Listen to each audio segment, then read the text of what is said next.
Hello. হ্যাঁ বাবা ক কি হয়েছে? হ্যালো আব্বা, হ্যাঁ। ওই যে মোর হাওড়ি যে ওই হারবাল খায় না, কারবাল খায়? দূর কি উল্টা পাল্টা কথা কেন, আগে কথা বোঝেন, হে পরে কথা কেন।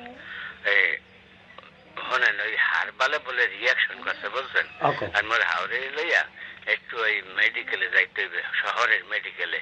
আর মোর আইতে 2 দিন দেরি হইবে আব্বা বুঝছেন। কে 2 দিন লাগবে কে? হয় হয়। আচ্ছা। 2 দিন লাগবে কে? না বাগমু করলি গা।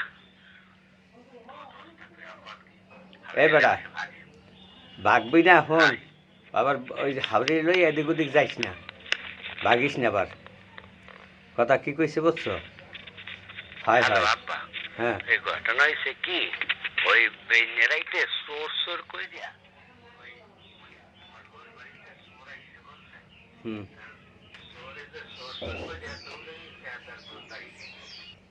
হ্যালো। এখন ওই যেখানেই যাও, ওই বাঘার কথা কলম আগে কইছিলাম, হেয়া তুই করছো, হেয়া যাই হোক, আগের কথাটা মনে রাখছো দেখে ধন্যবাদ তোরে। ওই তুই যাই যা করো, ওই শহরে মহরে যাওয়া লাগবে না। আর এই হারবাল বার কারবাল খায় ওইটি খাওয়া লাগবে না। ওই ঢাকায় বনে তোরা তোরই ওই দেশে লই আয়, ওই দেশে কবিরাজি চিকিৎসা করতে বা। ওই বুড়া মানুষ কয়দিন বাঁচবেই, ওই অল্প কয়দিন বাঁচবে টাচবে, ওই মেডিকেল নিয়ে সিটিয়ে ফেটিয়ে লাভ নাই। ওই মেডিকেল নিলে বিভিন্ন টেস্ট দেবে, ওই যে কয়টা ঔষধ খাইবে হ্যার সাথে ফল খাইলে কামাইবে। ওই দেশে চিকিৎসা আছে। আচ্ছা রাহি।